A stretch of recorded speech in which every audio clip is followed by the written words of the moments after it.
Viz, the unofficial comic dub, presents The Letterbox. I had the last laugh. While at work the other day, I received a call from my wife to say that our children had been involved in an accident and were both seriously ill in hospital. But when I arrived at the hospital minutes later, there was no sign of them. Then I realised it was April 1st, April Fool's Day. I got my revenge shortly afterwards. I rang my wife at her office to tell her that our house was on fire. Needless to say, she ignored me. Imagine her surprise when returning home later that evening to find our house completely burnt to the ground. A. Walters from Reading. First service. Why don't they play the tennis final on the first day of Wimbledon fortnight instead of waiting till the end when all the courts are worn and bumpy? It's ridiculous expecting top-class players who are underpaid to begin with to perform on less than perfect playing surfaces. Laurie Penfield, Sheffield. Often when I go out in the evenings, friends advise me to leave a light on in case of burglars.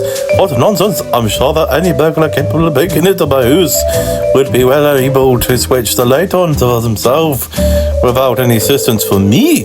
H. Stevenage, Northumberland. We hear a lot on our television these days about so-called near misses involving airplanes, but we rarely hear about similar incidents involving other forms of transport. Just this morning on my way to work, the train on which I was traveling narrowly missed colliding with over a dozen trains traveling in the opposite direction. I certainly hope that these and similar incidents are being reported to the appropriate authorities. Scared walking them. Who says the glass doesn't break? Just the other day while I was working in my greenhouse, a football came crashing through the roof and landed in my tomatoes.